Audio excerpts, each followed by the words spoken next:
Good evening. My name is Krista Bowe, and I'm an academic advisor for the TRIO Student Support Services program, and I'd like to welcome you all to tonight's WolfTalk. This speaker series focuses on unlocking creativity, self-regulation, productivity, and the digital age, and it's held in conjunction with our common read book, Bored and Brilliant. Our speaker tonight is Megan Frewaldt. Megan has been practicing mindfulness and meditation for the past 12 years. She's an alumna of Northern State University, class of 2008, and she's completed her master's degree in mindfulness-based counseling psychology from Naropa University. She's worked in higher education for the past decade in the University of Colorado system before returning to Northern last year. She has participated in week-long silent meditation retreats. She is certified by Mindful Schools in Mindfulness Fundamentals and Mindfulness Teaching Essentials, and completed instructor training with Be Mindful in Denver, Colorado. She currently teaches mindfulness and meditation classes at the Royal Room here in Aberdeen. Please help me welcome Megan Frewaldt.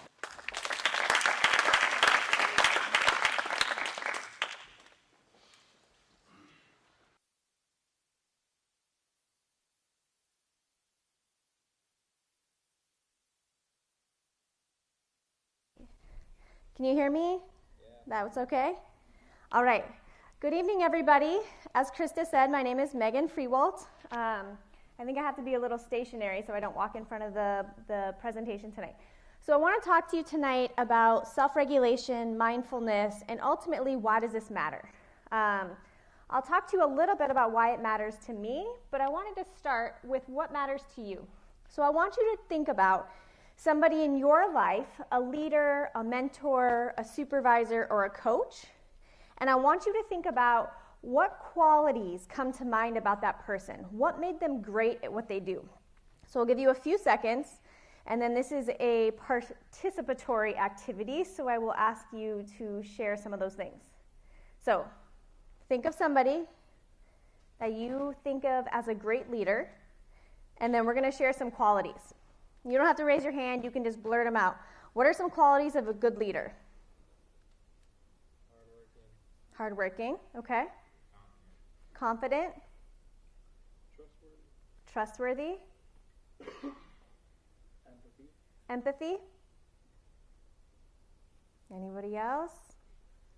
Okay. We'll go that. We'll get a little bit better about this engagement piece.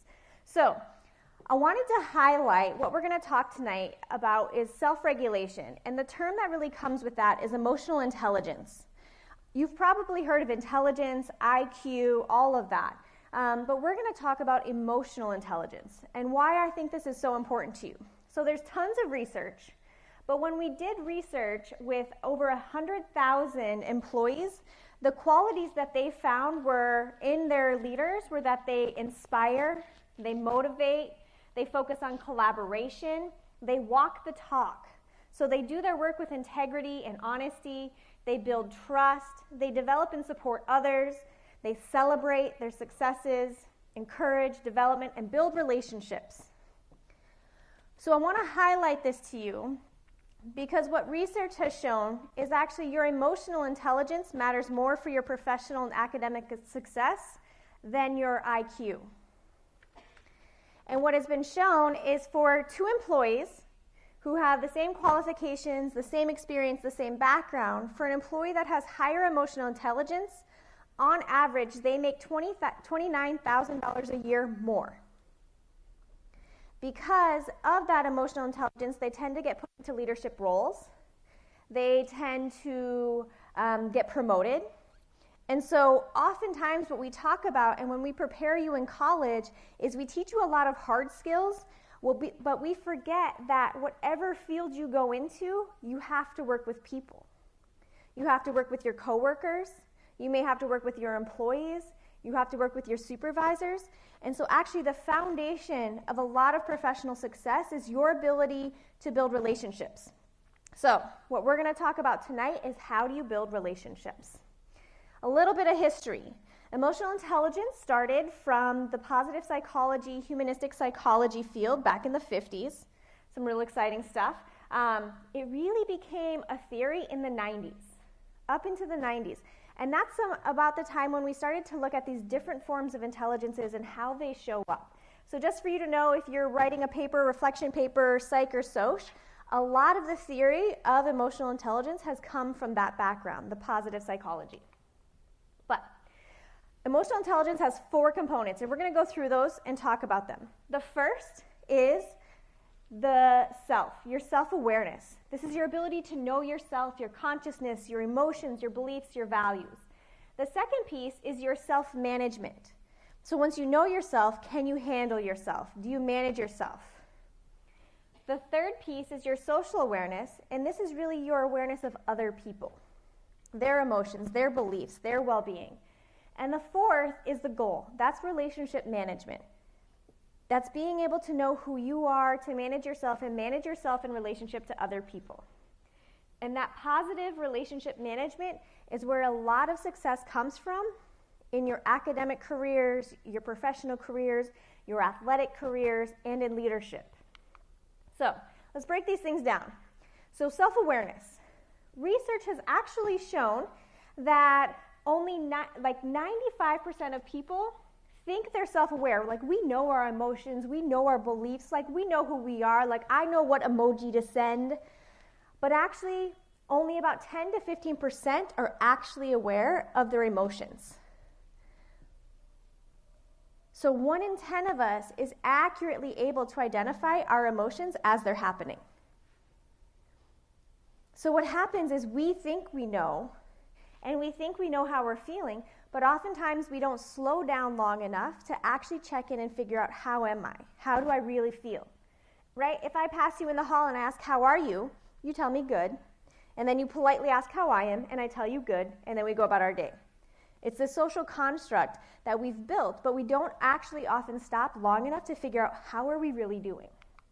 So second piece, self-regulation. So this is the ability to, once I'm aware of how I'm doing and my beliefs and my emotions, how do I manage it well? This can look like a variety of different ways, and I thought it might be helpful tonight to give you some real live examples. So hopefully this is going to load and work.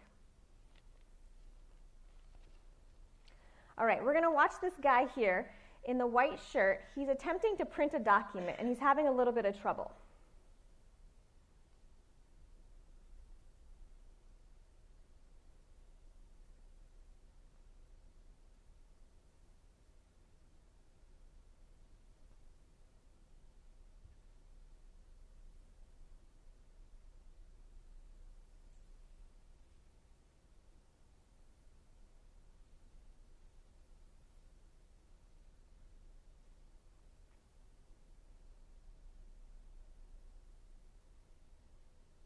All right, so he's doing some troubleshooting. It's not quite working. Trying to figure out what's going on.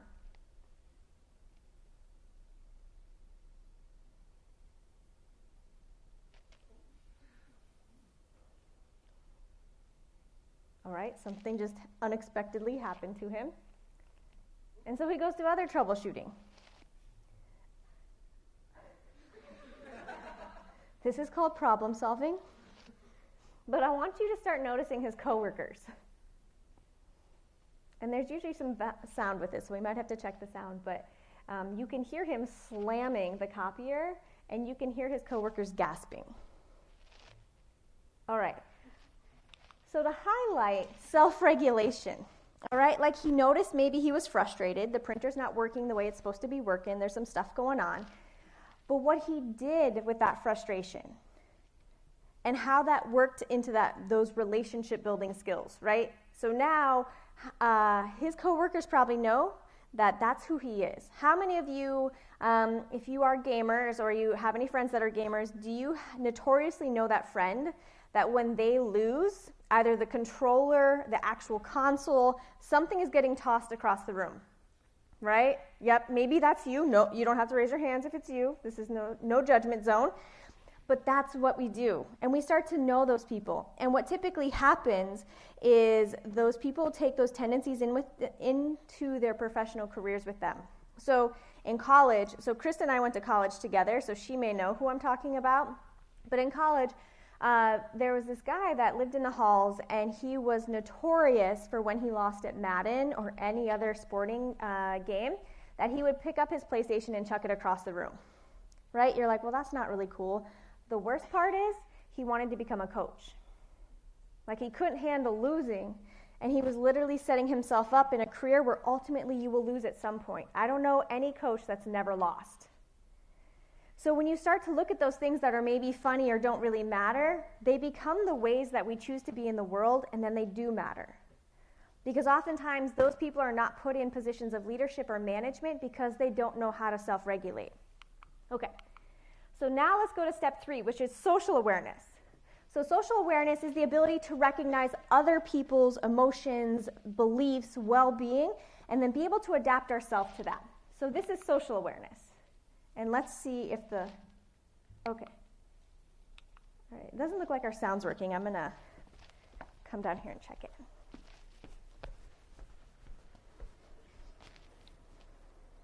Aha. That sounds about right. Okay. Okay. We'll go back to this. Okay. Always open. Once again, I'm sorry that the demonstration didn't quite work out, but now we know what happens when you accidentally spill peach Snapple into a helium neon laser. Short answer is don't. We're going to turn it up just a little bit more. Oh. Okay.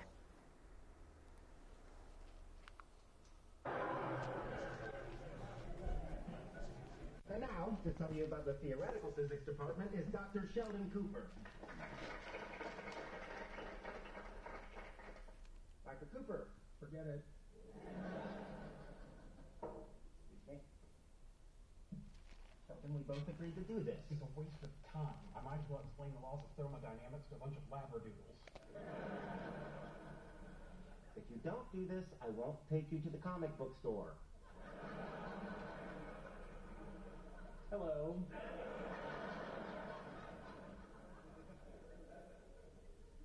Nice work with the laser, by the way. Looking out at your fresh young faces, I remember when I, too, was deciding my academic future as a lowly graduate student. Of course, I was 14, and had already achieved more than most of you could ever hope to, despite my 9 o'clock bedtime. Now, there may be 1 or 2 of you in this room who has what it takes to succeed in theoretical physics, although it's more likely that you will spend your scientific careers teaching 5th graders how to make papier-mâché volcanoes of baking soda lava. Oh, good God. In short, anyone who told you that you would someday be able to make any significant contribution to physics played a cruel trick on you, a cruel trick indeed.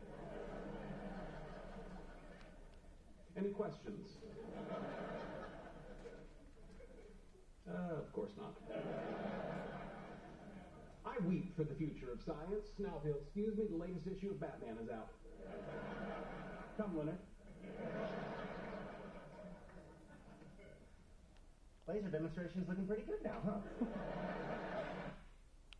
All right, if you ever need an example of perhaps poor social awareness, any YouTube video of Sheldon Cooper will do the trick. He's kind of notorious that, his character is. So social awareness, did you notice when he called the students labradoodles? Like, did you notice them looking at each other like, what is this guy talking about? Like, and as he progressed, you could see that the class just further and further disengaged. That's what social awareness is being able to look at the people. For example, if I'm right now talking to you all and you all are sleeping, like heads back, like yawning and like snoring, like maybe I know that this isn't engaging. Like I need to switch stuff up. I need to do something. Maybe we need to move around. Social awareness is being able to look at other people and understand sort of how they're doing. And then we go to relationship management, which is basically understand how I'm doing, who I am, how you are, how you're doing, and how do we work together? How do I build positive relationships with you? And so again, when I talked about being a good manager or being a good leader or being a good, really this applies to any area of your life, being a good sibling, being a good teammate. It's called an emotional bank account, which means that every time you interact with somebody, that's either a positive or a negative experience. Over time, think of it like a savings account. If you have 20 positive experiences, the reality is we're human. Someday you're going to be hangry. Someday you're going to be tired or you didn't get enough sleep, not feeling well, and you're going to mess up. You say something you regret, you say something hurtful, you disregard somebody, you're going to mess up. We're all human. But what happens is if you have this emotional bank account, so you've had 20 positive experiences, if you mess up that one time, like your relationship or your friendship is going to be okay. But what happens is if you don't have that social awareness and that self-management, when you mess up, if you mess up and you mess up and you mess up, and it's consistently negative experiences, you have nothing left in your bank account. And that relationship fails. That happens in your personal life, and that also happens in your professional life. So some of the things that are really great is that emotional intelligence, unlike traditional intelligence, it can be developed. Traditional intelligence, you're sort of told what you were born with is what you have. Emotional intelligence is actually what you were born with, you have. You may lose it, you may gain it, but you can always, always practice and grow more emotional intelligence. And what we talk about a lot is empathy. And empathy is being able to recognize the feelings of another person and feel them. That's not to say, like, if you break your leg and I've never broke my leg, that's not me like, oh, I know what that feels like. Maybe I don't, but I know what pain feels like because I felt pain. Or I know what sadness feels like because I'm also human and I felt sadness. So empathy is the ability to be able to feel the emotions of other people, and that comes into relationship management. So here's an example of some empathy. Mommy's gonna sing you a song. You want me to sing a song, honey? Let me know how you feel about the song, okay? I don't want you to come out here no more. I beg you for mercy. You don't know how strong my weakness is, or how much it hurts me. 'Cause when you say it's over with her, I want to believe it's true. So I let you in, knowing tomorrow I'm gonna wake up missing you, wake up missing you, when the one you love's in love with someone else. Don't you know it's torture? I mean, it's a living hell. No matter how I try to convince myself, this time I won't lose control.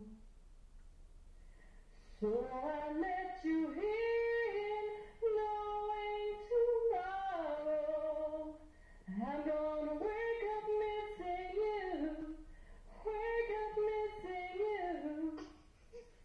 Oh, you feel the pain in your soul, but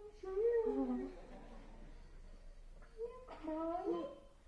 Oh, you crying, monkey. Okay, mommy's done. Okay,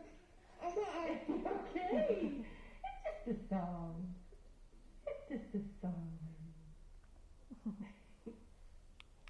All right, that is me during every commercial, the Sarah McLachlan dog commercial. I'm like,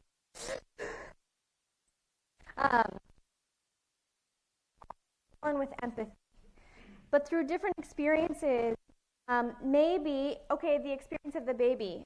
Say that when the mom notices the baby's crying because the baby feels the sadness in the song, if the mother scolds,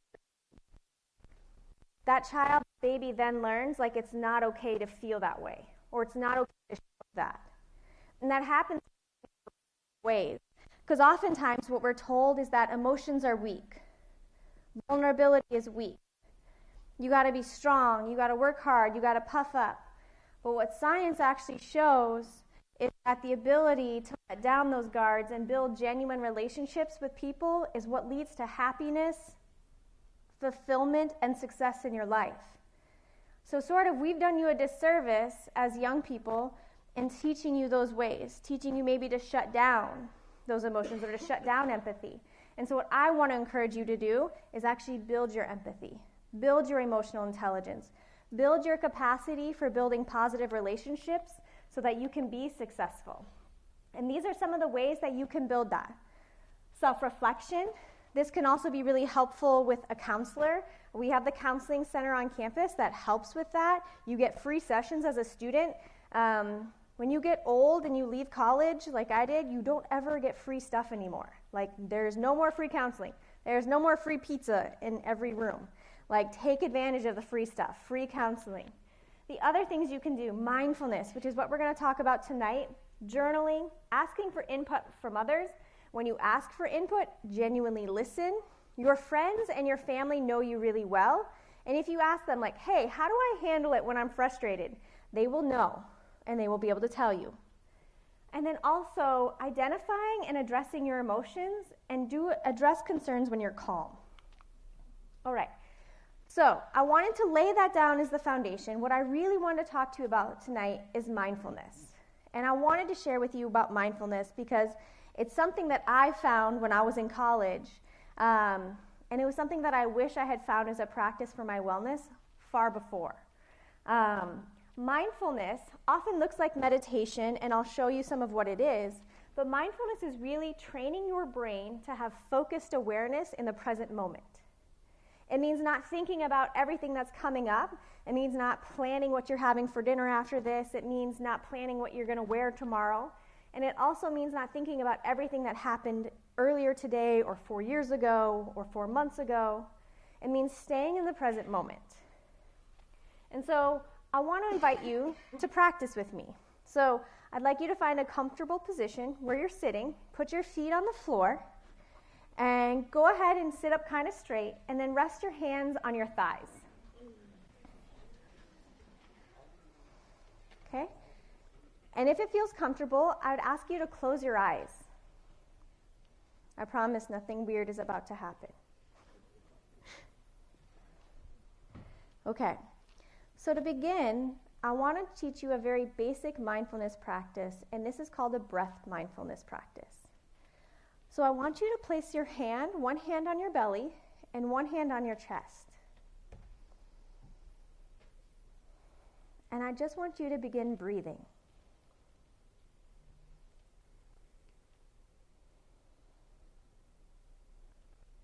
I want you to notice where you feel your breath. Maybe you feel it at the bridge of your nose.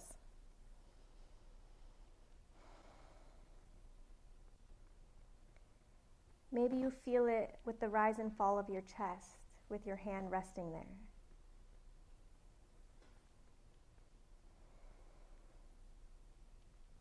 Or maybe you feel it down in your belly rising, expanding, and then contracting. So now all I want you to do is just observe. So just be curious. Just follow your breath. In this moment, knowing that there's no wrong way to do mindfulness. You're not doing it wrong. The goal is to just stay present. In this practice, we call your breath the anchor. And we call it the anchor because it anchors you in the present moment. So just the rise and fall of your breath.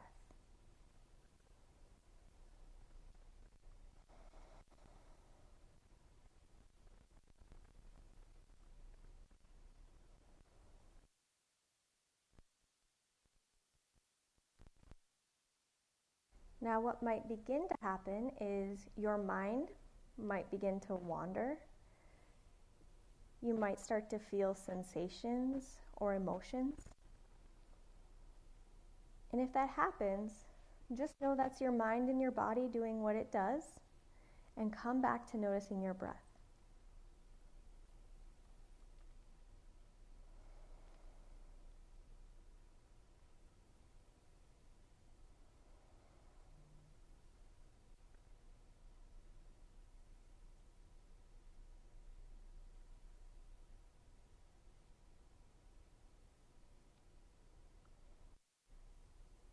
right, and to finish, we'll take 3 deep breaths.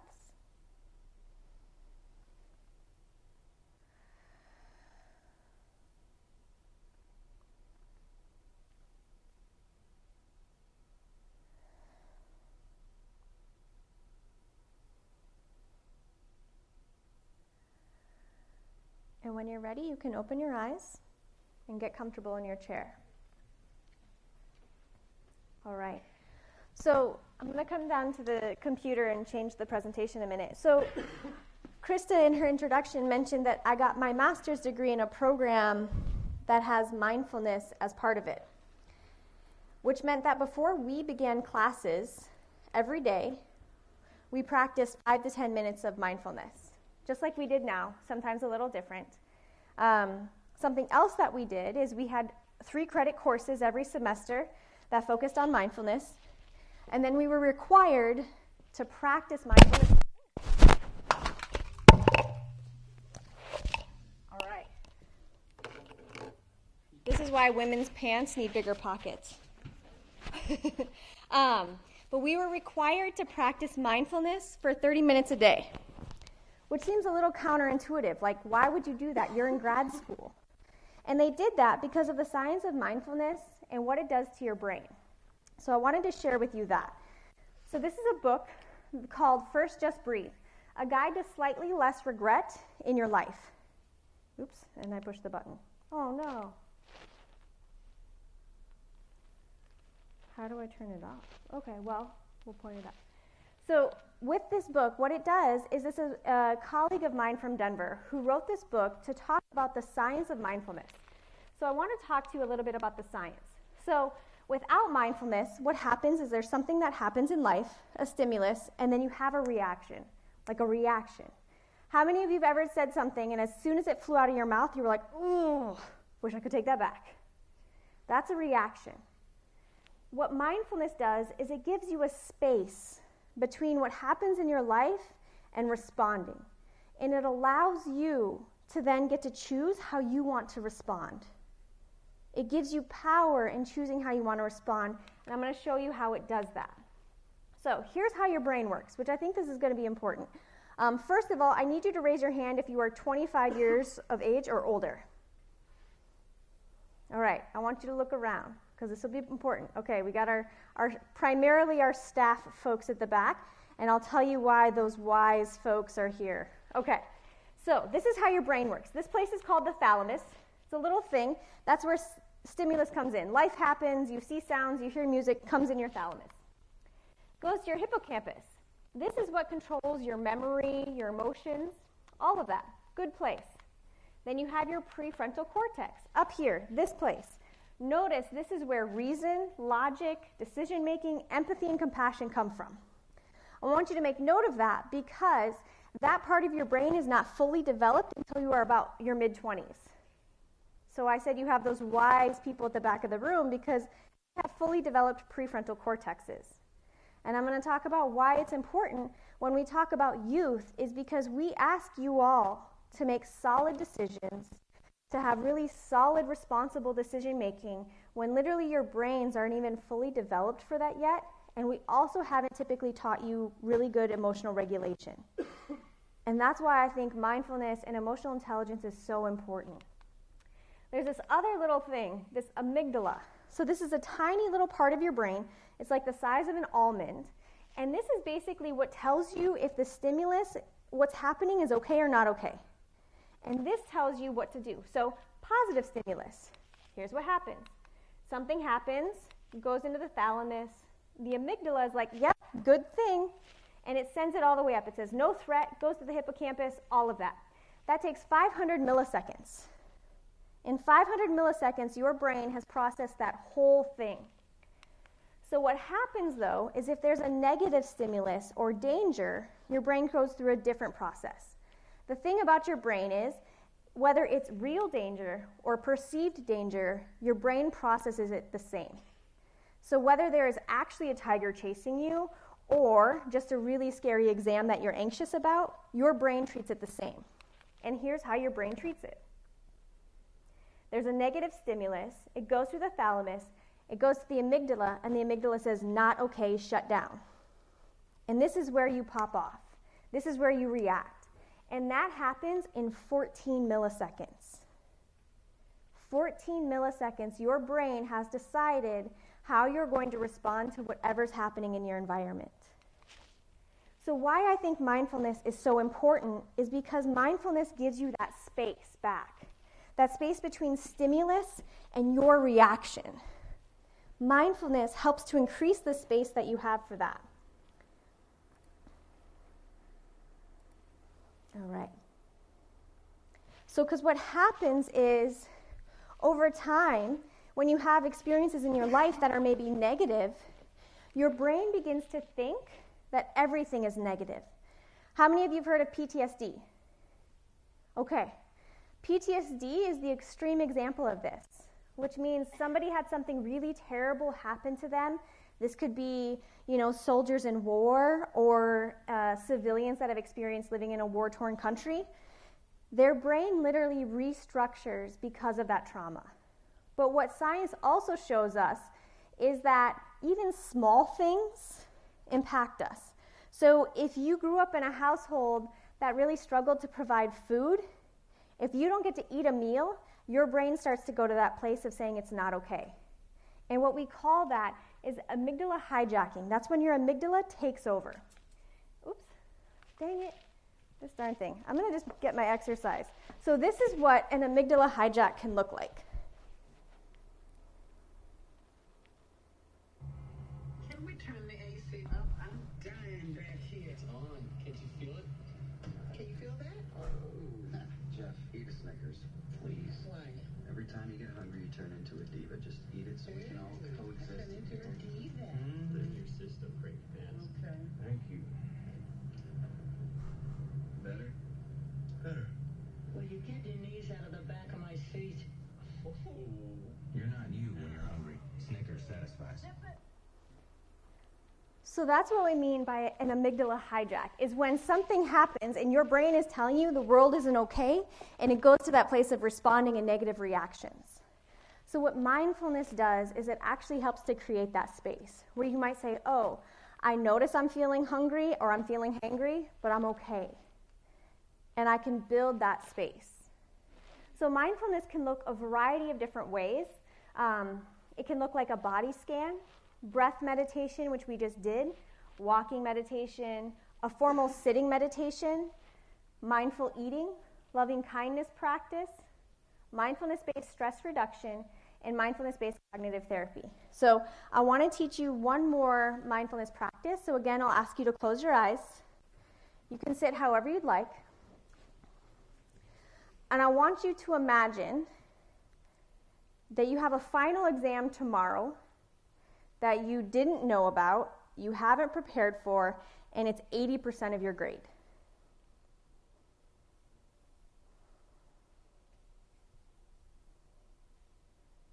And not only that, but you lost your textbook and your laptop crashed.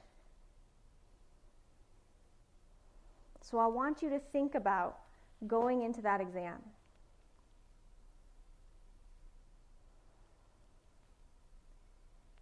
And I want to teach you the practice called First Just Breathe. So first, I want you to focus on your fists. I want you to clench them really tight and then relax them.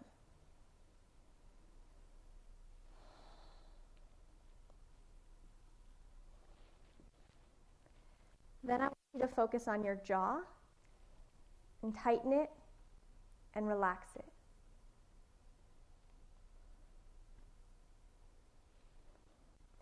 And now I want you to put that hand back on your belly, and I want you to breathe. But I want you to breathe from your belly. So when you breathe, when you inhale, your hand should come out, your belly should expand. Big, deep breath. And then when you exhale, your belly should contract. And if you're really breathing deep, you might even hear yourself exhale.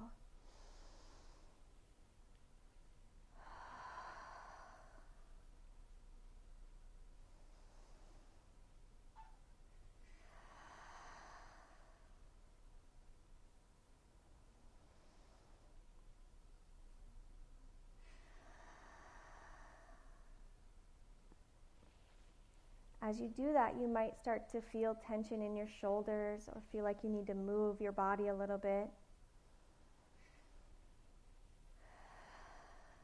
And we'll take one more deep breath.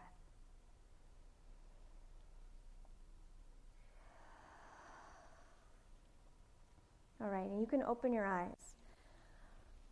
So physiologically, what we just did is something that you could do sitting at your desk before you take an exam, something you can do in your car, it's something you can do at your room, it's something you have with you wherever. Physiologically, it's been shown if you're doing those deep belly breaths, your central nervous system cannot be activated at the same time. So that means if you're feeling scared or anxious or nervous or about to freak out or about to scream or yell at somebody, if you can stop and take 6 deep belly breaths, it will help to calm your central nervous system. It literally helps to calm you and provides you a better opportunity to go forward. Over time, the science has shown that mindfulness actually can restructure your brain. It can shrink your amygdala, so that little place that hijacks you and turns you into a diva shrinks, so you get to be a better human. And it also helps to establish more mirror neurons, which are the neurons that are associated with empathy. Mirror neurons are what let you look at somebody else and understand those emotions. So mindfulness, in practicing as little as 10 minutes a day, every day for 8 weeks, actually has been shown to reestablish neural pathways in your brain, to shrink your amygdala, and increase the production of mirror neurons. Literally, 10 minutes a day, 8 weeks, can help to establish better emotional intelligence and help you establish better self-awareness, self-management, and build relationships, which is essential to your success in your personal life and in your professional life. So I want to give you some resources. These are all, okay, first of all, who knows who Allen Iverson is? Okay, a few people. I was putting this on there and I was like, man, maybe this is just going to make me real old, which kind of is true, and that's okay. But if you don't know what this is hilarious. Allen Iverson was great. Moving on. That's my soapbox. These are all different apps that you can download on your phone. Most of them are free. The best one I like is called Insight Timer. What you have access to is literally thousands of mindfulness and meditation activities that range from 3 minutes to 30 minutes to an hour and a half.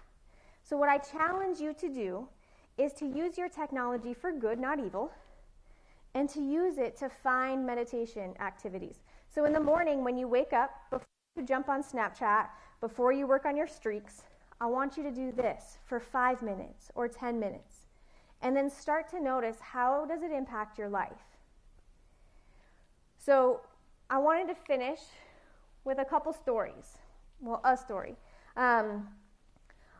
I was always a really high achiever. I graduated at the top of my high school class. I graduated in the top of my class at Northern. I was a leader. I got things like that. I was always achieving, and I was that type A person. I had my schedule broken down to 15-minute blocks. I had time scheduled to shower. I had time scheduled for everything. And what it did is it made me good at some of the things that I did. I got a job after grad school where I got to lead students on humanitarian trips throughout the country and throughout the world. So I would take groups of 20 students and we traveled for 2 weeks to Nepal, or we traveled for 2 weeks to Guatemala.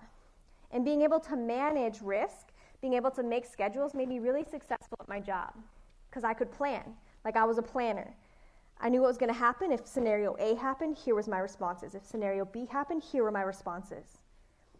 But what I realized is that life is messy, and ultimately something outside of my control that I hadn't planned for would happen, and I lost it. I would say hurtful things. I would become stressed out. I would snap at my colleagues or students. And it wasn't until before one of the Nepal trips that I was sitting at home packing, going through my 5th checklist, making sure I had everything for everybody for every day, that I just started breathing really fast and hyperventilating, and then I just started crying, and I just sat there for probably 5 or 10 minutes thinking that I might die or that I had just completely lost control. And that was the first time I had a panic attack. And I went to the doctor because I didn't know what that was. And I asked them, and they were like, well, do you have anxiety? And I was like, no. What is that? And they were like, well, like, tell me about your life. And they were like, oh, you have the desire to literally control everything, but you don't have any anxiety? So the reality is I was so checked out of feeling, so checked out of emotions, that I worked so hard to achieve and control everything in my environment, and it made me good at my job, but it also made me really stressed out. It also made me not authentic. I would go and go and go until literally I would break down with strep throat or get hospitalized before I would take a sick day. And there's a lot of that happens. In a lot of the fields you might go into, you're encouraged to push yourselves, to work really hard, to exhaust yourself. And what I'm saying is, life can be really short. Take care of yourselves. Do things that benefit your health, your wellness. And mindfulness is something that can help train your brain. It can help benefit your relationships in all areas of your life. And it can happen in as little as 5 to 10 minutes a day. So I hope you will take that investment in your own well-being, your own health, and do those things. All right, that's me. Those are some of my resources. That's who I am. Any questions? Yeah. So, how do you find motivation to do that every day? Yeah. I'll be really honest with you. There was a time that after grad school, because I had practiced so much, I was really arrogant, and I was like, I'm a master, I'm an expert of this, and I stopped doing it. And I'll be honest, I became a really crappy person. Like, if I'm not investing in my well-being and I don't take that time, I'm not a good person. I get snappy with people. I get crabby toward people. So for me, I've just learned that if I don't invest that time, I don't like who I am. And so that's my motivation, is like, I want to be kind. Someday I want to have a family. I want to be a good mother. I want to be a good significant other. And it's interesting because the people in your life will start to notice those differences. And so I've built up a group of friends and people in my life that support that wellness, and they'll be like, hey, have you been doing your stuff? Have you been doing your self-care?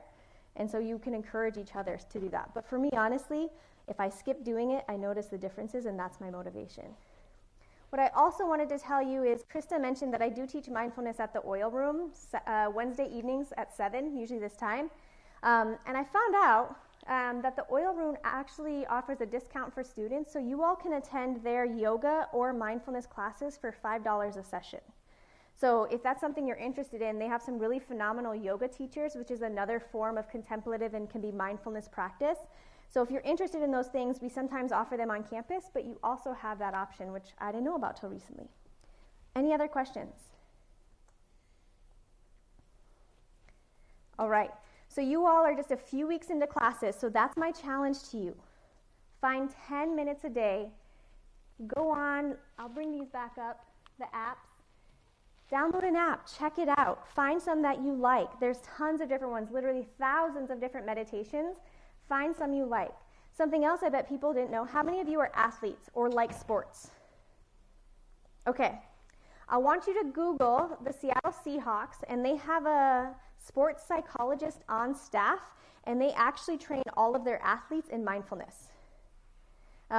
Phil Jackson with the Lakers was one of the first coaches to integrate mindfulness into his coaching. So a lot of really high-performing folks in athletics and music and art are realizing that if they can train their brains, they can actually perform better. They perform better. They have better relationships. So being able to train your brains and to manage your emotions is so essential to your success. I hope you can take 10 minutes a day to invest in that. Thank you so much for coming. I wish you the best this semester, and I'll hang out if you have any questions one-on-one. Otherwise, thank you and have a good evening.